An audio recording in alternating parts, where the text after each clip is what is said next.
Dievui būtų gimusi dukra, kokiu vardu manai ji būtų?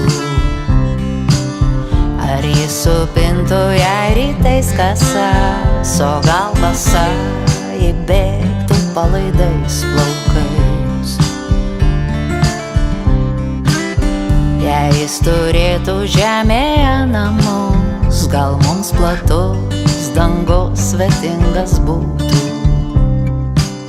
Ar mums reikėtų nusiaut batus, ar mus visus pakviestų į svečius? Deja, deja, deja, deja, bet Dievui negimė dukra.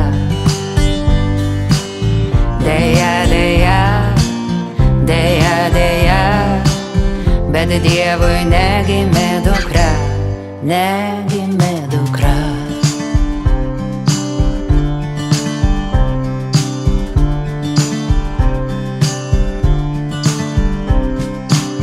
Jei Dievui būtų gimusi dukra, ar pavardė Dievaitė būtų? O jei ištekėjus pasikeistų ją, ar giminės plačios jau būtų pabaiga? Deja, deja, deja, deja, bet Dievui negimė dukra.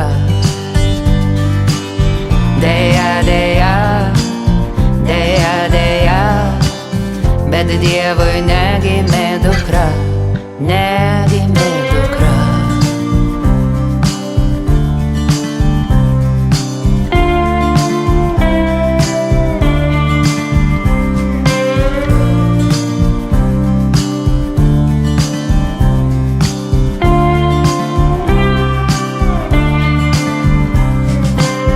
Jei Dievui būtų gimusi dukra, kokia spalva akių jos būtų? Kokiu žvilgsniu jis palydėtų ją, lygiais laukais ir palaidais plaukais?